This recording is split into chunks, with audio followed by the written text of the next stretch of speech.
Well, let me give you a formal introduction on Pete Rose. You just saw him coming to bat there. It's a familiar position for him. In his 16-year career, Pete Rose has been Rookie of the Year. He has been Most Valuable Player. He's played in 11 All-Star games, 4 different World Series. He's led the league in hitting 3 times. He is one of 13 players in baseball history to have more than 3,000 hits. He has a lifetime batting average of over 300. And as we know, this past baseball season, he hit in 44 consecutive games, which is a modern Major League record, an incredible one. They call him Charlie Hustle. He's just a tremendous athlete from Cincinnati. And let's have a nice welcome now for Pete Rose. Yeah.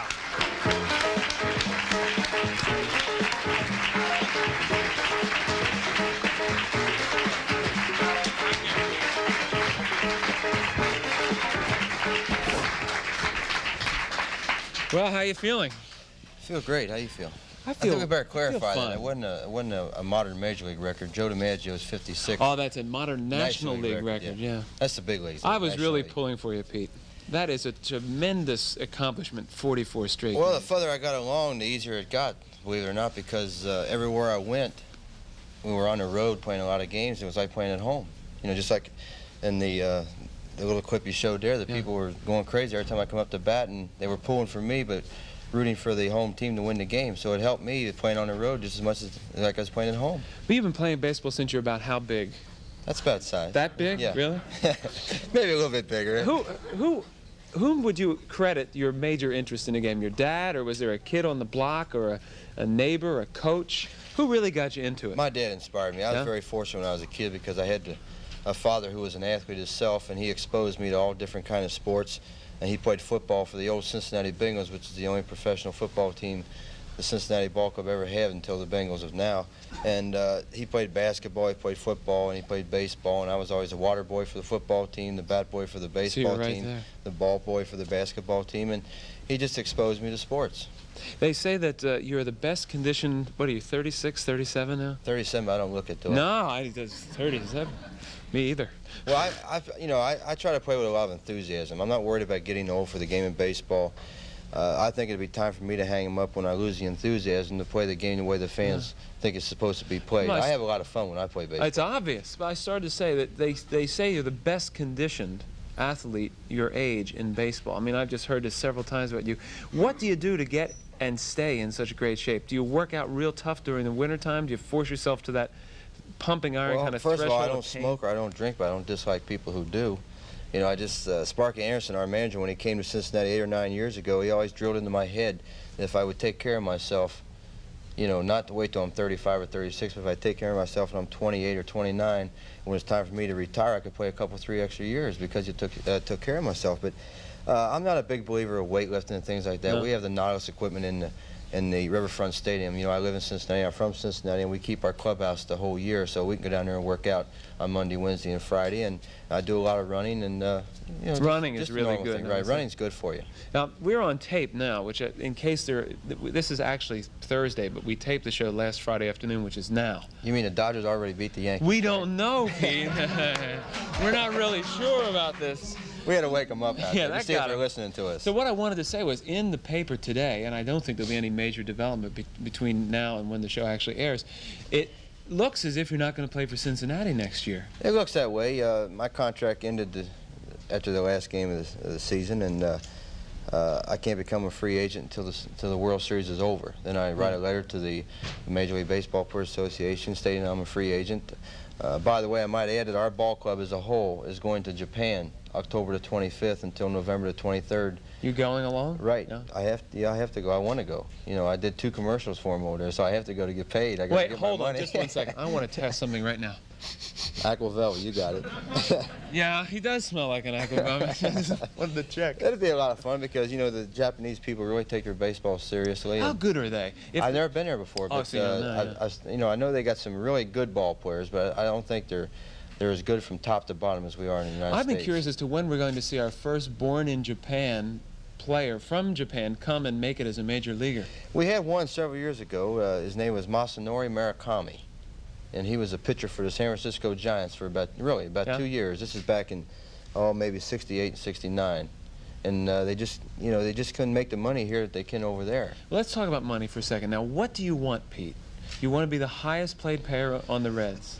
No, not really. No? Not really. I think my record, you know, I think if you look at my record and analyze my record, you deserve it. I think I should be, I think myself or Carl Yastrzemski should be the highest paid player in baseball.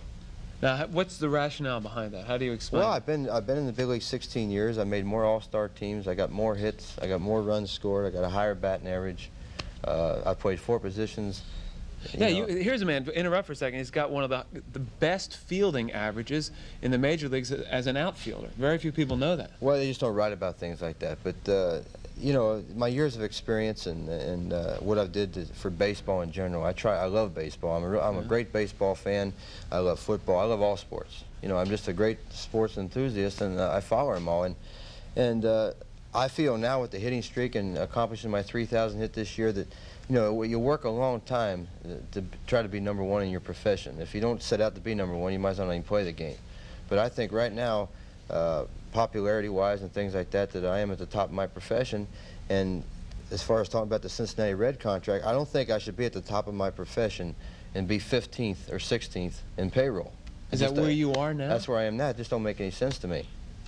I mean, I may be wrong. I may be off base, but you know, if you were at the top of your profession, there shouldn't be some guy down the street making a lot more money than you. Yeah, you know, I see this. We're not asking for any sympathy, because when they offer me $400,000 or $425,000, that's a lot of money. You're not going to starve, you know, but it's principle. It occurs to me, maybe they think Pete Rose wouldn't leave Cincinnati. I mean, here's Pete Rose, a neighborhood kid, grew up in Cincinnati, right? I got my car packed. You're ready to move. Huh? Got my Rolls Royce packed, man. What kind of team would you like to play for? If you could pick, maybe not a specific team, what kind of a team do you want? Where are you from? Philadelphia. Oh, man, it's a good team. Like to play for the Phillies. You said that, I didn't. Well, let's see. Now, we could trade Mike. Wait, we'll trade Mike Schmidt to Baltimore for Jim Palmer, bring you in at third base. I can play the outfield now, too, don't forget. That's true, yeah. See, I have to go to a team that has 2 things. One, they have to be an offensive team, because I'm an offensive player. I'm a leadoff hitter, and I have to get a lot of at-bats to get a lot of They got to get you on base, right. You're right. And another thing, I have to go to a contender, because I think I just grew into winning at Cincinnati. We had the winningest team. We got the 4 World Series, sure. Winningest team in the 1970s, the Cincinnati Reds. And you know, you get used to winning, or you get used to losing. And I'm not used to losing, so I couldn't go to a team that's going to lose. Even if the money were great, you wouldn't go to a cellar. No, I'd go crazy. I'd be walking toward the Tallahatchie Bridge. We don't want to do that. I just can't. I dig it. No, I can't picture a guy going to spring training knowing he's going to lose 100 games. It's strictly I mean, a team going to the spring training on a team that's going to lose 100 is strictly a personal thing. You're playing strictly for yourself. Being from Philadelphia, you see, I understand what you're talking about there in the early days. We had some rough seasons. We have to take a break for a commercial. It could be one of yours. Might be. It might be. And then we'll be back, and I'll take some questions from the audience. Pete Rose continues. Jim Bouton coming up a little bit later on, too. We'll be right back.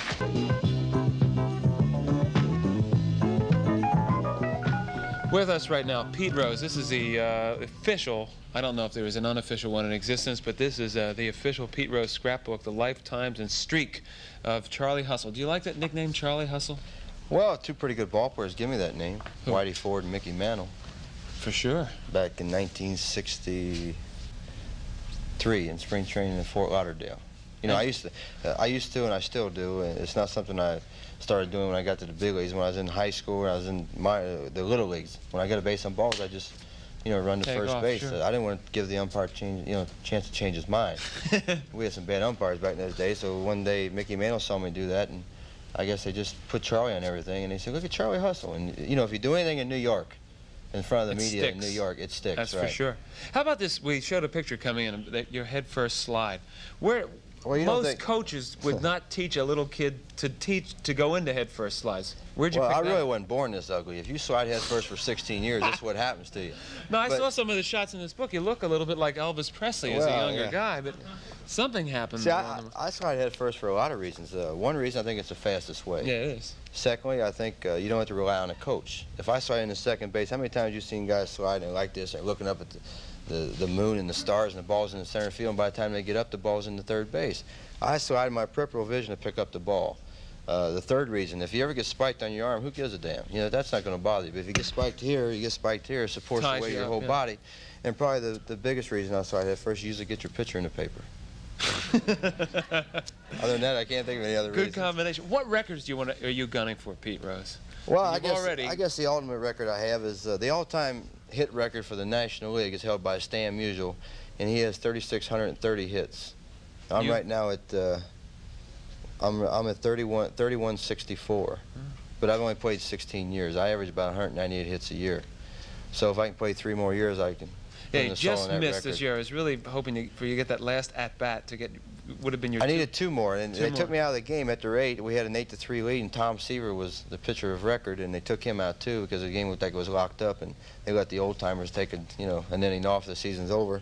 And by God, the Atlanta Braves scored 5 runs to tie it up, and I would have got 4 more at-bats, and Tom didn't get the win or nothing. That's a shame. Who were your heroes when you were a kid? I mean, you, for thousands, we'll say millions of people maybe potentially are a hero. Right now, there may be kids who in 20 years, 15 years are going to be coming into the majors who are really influenced by a guy like you. Who influenced you when you were, say, 8, 9, 10 years old? Gee, I always looked up to a guy from Philadelphia named Bill Boggs. That's who I always looked up to. Well, he was a good field, weak hit second baseman for the Police Athletic League. Believe it or not, when I was a little kid, I used to go to all the Cincinnati ball games, and I used to like Johnny Temple. Yeah, sure. Who was a second baseman. He was like me. He was real small. See, up to You're not small, Pete. I was, though. Up till I was a sophomore in high school, I was always a catcher. And when I graduated from high school in 1960, I weighed 155 pounds. Jeez. And now I weigh 200. See, in reality, if I hadn't had an uncle who was a scout for the Reds, I'd have never got a contract. Really, he had a.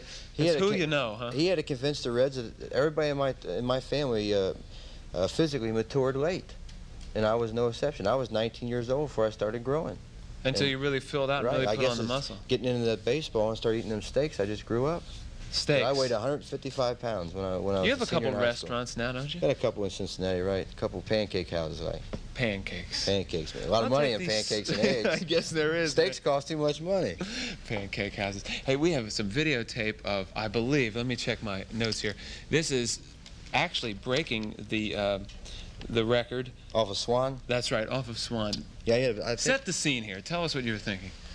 Well, I tied the record night before, and Pat Zachary was pitching, who was a pretty good pitcher for the Mets this year. And until I tied the record, he walked off the mound, he kicked something and broke his toe, and didn't pitch no more the rest of the year. And he was with the Reds last year. It just goes to show you got to stay cool. His whole career, and he got mad because I got a hit off of him and broke his toe. So the next night, Swan, who throws real hard, was pitching. He got me out the first time up, and I think it's the second time up, and I hit a base hit to left field. And this broke the... Tommy Holmes' record, who works for the Mets, by the way. That's and right. He came on the field and presented the ball to me. Okay, Jim Shasky, please roll the tape, and we'll take a look. This is a base hit to left field. This kid throws hard, too. So you can hear the reaction of the fans right now. They were rooting for the Mets, but they were rooting for me. Which is the way it was all during the streak, yeah. This kid here, Craig Swan's going to be a fine pitcher. Now, what are you feeling at a time like this? Is it really on your mind, man, I got to get the hit? No, I still got 3 more at-bats if I'm unsuccessful here. You know, it's only the second time. And, of course, you're batting left-handed here because... Hear him? Yeah. See, watch me look at the bat right there. And you think there was a hole in it? Well, he jammed me. And I looked at the bat, and I had a mark, so I had to choke up a little bit more because he was throwing pretty hard. See, so I'm one of the guys that I make adjustments during the game if I have to. You know, I'm used to having garbage thrown at me in New York, not for him yelling for me to come on. I thought I had a white uniform. I kept looking at myself and saying, is this gray or white?